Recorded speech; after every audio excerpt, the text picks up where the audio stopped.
Hello guys, ഞാനും അമ്മയും കൂടി ഔട്ടിംഗ് പോയതിൻ്റെ ചെറിയൊരു ഷോർട്സ് ഓൾറെഡി അപ്ലോഡ് ചെയ്തിട്ടുണ്ടായിരുന്നല്ലോ. അതിൻ്റെ ഒരു ലോങ് വീഡിയോ ആണ് കേട്ടോ ഇത്. അപ്പോൾ ഞാനും അമ്മയും കൂടി ഇപ്പോൾ പോകുന്നത് റീഗൽ എന്ന് പറഞ്ഞിട്ടൊരു ജ്വല്ലറിയിലേക്കാട്ടോ, എടപ്പള്ളിയിലുള്ളത്. അപ്പോൾ നമ്മൾ മെട്രോ കയറി പോകാമെന്ന് വിചാരിച്ചു. സോ നമ്മൾ വടക്കേക്കോട്ട മെട്രോയിലാട്ടോ കയറിയത്. അപ്പോൾ നമുക്ക് മെട്രോ സ്റ്റേഷനിൽ ഒരു 5 മിനിറ്റ്സ് വെയിറ്റ് ചെയ്യേണ്ടി വന്നായിരുന്നു കേട്ടോ. നമ്മൾ ശരിക്കും പറഞ്ഞാൽ ഈ റീഗലിൽ പോയതിൻ്റെ വേറൊരു വീഡിയോ ലാസ്റ്റ് മന്ത് അപ്ലോഡ് ചെയ്തിട്ടുണ്ട്. ആ വീഡിയോയിൽ ഞാൻ ഓൾറെഡി മെൻഷൻ ചെയ്തിട്ടുണ്ടായിരുന്നു, ഞാൻ അവിടെ ഒരു സ്കീം ചേർന്നിട്ടുണ്ട്. അപ്പോൾ ആ സ്കീം കഴിഞ്ഞാലും 1 മന്ത് കഴിഞ്ഞാണ് അതിൻ്റെ മെച്യൂരിറ്റി പീരീഡ് കഴിയത്തുള്ളൂ. സോ ഇപ്പോൾ ഈ മന്ത് അതിൻ്റെ മെച്യൂരിറ്റി ആയിട്ടുണ്ടായിരുന്നു കേട്ടോ.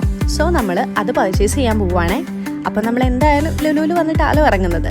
അപ്പോൾ ഞാനും അമ്മയും കൂടി പ്ലാൻ ചെയ്തിട്ടുണ്ടായിരുന്നു നമുക്കന്ന് ലഞ്ച് പുറത്തുനിന്ന് കഴിക്കാമെന്ന്. അപ്പോൾ ഞാൻ വിചാരിച്ചു എന്നാൽ ലുലുവിൽ തന്നെ കഴിക്കാമെന്ന്.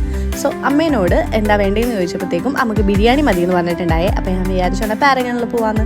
അപ്പോൾ നമ്മൾ പാരഗണിലായിട്ട് നടക്കും കേട്ടോ, ഫണ്ടൂറയുടെ അവിടെ ആയിട്ടാലോ. അതാണെങ്കിൽ ലൈറ്റ്സും കാര്യങ്ങളൊക്കെ. പക്ഷെ നമ്മൾ അവിടെ എത്തിയപ്പോഴാട്ടോ അറിഞ്ഞത് നമ്മൾ അവിടെ ഒരു 45 മിനിറ്റ്സ് ഏകദേശം നിൽക്കേണ്ടി വരും, എന്നാലാണ് നമുക്ക് ഫുഡ് കഴിക്കാൻ പറ്റത്തുള്ളൂ. നമുക്കവിടെ വേറെ ഒന്നും ചെയ്യാനില്ലാത്തതുകൊണ്ട് നമ്മൾ നേരെ ഹൈപ്പർ മാർക്കറ്റിൽ പോയിട്ട് ഒരു ബിരിയാണിയും അതുപോലെ തന്നെ ബ്രോസ്റ്റഡിൻ്റെ ഒരു കോംബോയും വാങ്ങിയിട്ടോ. ആ ബ്രോസ്റ്റഡ് വാങ്ങണ്ടായിരുന്നു എന്ന് തോന്നിപ്പോയി. എന്താണെന്ന് വെച്ച് കഴിഞ്ഞാൽ ഒട്ടും ചൂടുണ്ടായിരുന്നില്ല, ഓൾറെഡി പാക്കാക്കി വെച്ചേക്കണമല്ലോ, അതുകൊണ്ട് ചൂടുണ്ടാവില്ല.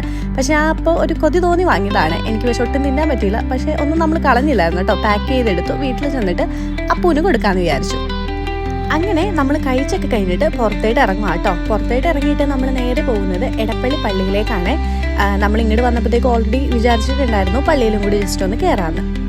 പക്ഷെ ഇപ്പം നമ്മൾ പള്ളിയുടെ അകത്തേട്ട് കയറിയില്ലായിരുന്നു കേട്ടോ. മെഴുകുതിരിയൊക്കെ പുറത്തുനിന്ന് കത്തിച്ച് പുറത്തു നിന്ന് തന്നെ പ്രാർത്ഥിക്കുകയൊക്കെ ചെയ്തിട്ട് നമ്മൾ വിചാരിച്ചു തിരിച്ച് വരുന്ന വഴിക്ക് കയറാമേ, അല്ലെങ്കിൽ നമ്മൾ ലേറ്റ് ആയാലോ എന്ന് വിചാരിച്ചാട്ടോ അങ്ങനെ ചെയ്തത്. അപ്പോൾ നമ്മളുടെ പള്ളിയുടെ നേരെ ഓപ്പോസിറ്റ് തന്നെ AMJ ഹോസ്പിറ്റൽ എന്ന് പറഞ്ഞിട്ടൊരു റോഡുണ്ട്. ആ റോഡിൽ കൂടി കയറി കഴിഞ്ഞാൽ പെട്ടെന്ന് റീഗലിലെത്താം കേട്ടോ. അങ്ങനെ നമ്മൾ റീഗലിലെത്തി. ഇതൊന്നും അല്ല കേട്ടോ ഞാൻ വാങ്ങിച്ച സാധനങ്ങളെ. ഇത് നമ്മൾ അവിടെ ഓൾറെഡി ഞാൻ കഴിഞ്ഞ മന്ത് പോയപ്പോഴത്തേക്കും ഓൾറെഡി നമുക്ക് എടുക്കാനുള്ള സാധനങ്ങളൊക്കെ സെലക്ട് ചെയ്ത് വെച്ചിട്ടുണ്ടായിരുന്നു. അന്ന് ഒരു മാലയായിരുന്നു സെലക്ട് ചെയ്ത് വെച്ചത്. പക്ഷേ ഇന്നലെ ചെന്നപ്പോഴത്തേക്കും പെട്ടെന്ന് പ്ലാൻ ചെയ്തിട്ട് ഞാനൊരു ചെറിയ ആംഗ്ലറ്റും കൂടി എടുത്തായിരുന്നു കേട്ടോ. എല്ലാം ഞാൻ ലാസ്റ്റ് കാണിച്ചു തരാവേ. ഇതിപ്പോൾ ഞാൻ ജസ്റ്റ് അവിടെ കണ്ട 2-3 ക്ലിപ്സും കാര്യങ്ങളൊക്കെ എടുത്താൽ കേട്ടോ, 2-3 ജ്വല്ലറീസിൻ്റെ. അങ്ങനെ നമ്മൾ എല്ലാ കാര്യങ്ങളൊക്കെ കഴിഞ്ഞ് പേയ്മെൻറ്റിൻ്റെ ആ ഒരു സമയത്ത് നമ്മൾ കുറച്ച് നേരം നമുക്ക് അവിടെ വെയിറ്റ് ചെയ്യേണ്ടി വന്നായിരുന്നു. സോ നമ്മൾ അതൊക്കെ കഴിഞ്ഞിട്ട് പുറത്തേട്ട് ഇറങ്ങുക കേട്ടോ. നമ്മൾ അവിടെ നിന്ന് നേരെ എടപ്പള്ളി പള്ളിയിലായിട്ടാണ് പോയത്. എന്താണെന്ന് വെച്ചാൽ നമ്മൾ പോകുന്ന വഴിക്ക് കയറിയിട്ടുണ്ടായിരുന്നില്ലല്ലോ. അങ്ങനെ തിരിച്ച് വരുന്ന വഴിക്ക് നമ്മുടെ പള്ളിയിലൊക്കെ കയറിയിട്ട് ഇറങ്ങിയപ്പോഴത്തേക്കും നമുക്ക് നടക്കാൻ പറ്റുള്ള മീൻസ് ഇട്ടിട്ട് വന്ന ചെരുപ്പും കൊണ്ട് നടക്കാൻ പറ്റുന്നുണ്ടായിരുന്നില്ല. സോ ഒരു പുതിയ ചെരുപ്പും വാങ്ങി അവിടെ നിന്ന് നമ്മൾ നേരെ അമ്പിസ്വാമിയിലായിട്ട് കയറിയിട്ട് ഒരു കോഫിയും അതുപോലെ തന്നെ ലൈമും കാര്യങ്ങളൊക്കെ കുടിച്ചു. നമ്മൾ തിരിച്ച് റിട്ടേൺ വീട്ടിലേക്ക് പോവുക കേട്ടോ. അപ്പോൾ നമ്മൾ അവിടെ നിന്ന് നേരെ തൃപ്പൂണിത്തുറയിൽ വന്നിട്ട് മെട്രോ വന്നിട്ട് ഇറങ്ങി.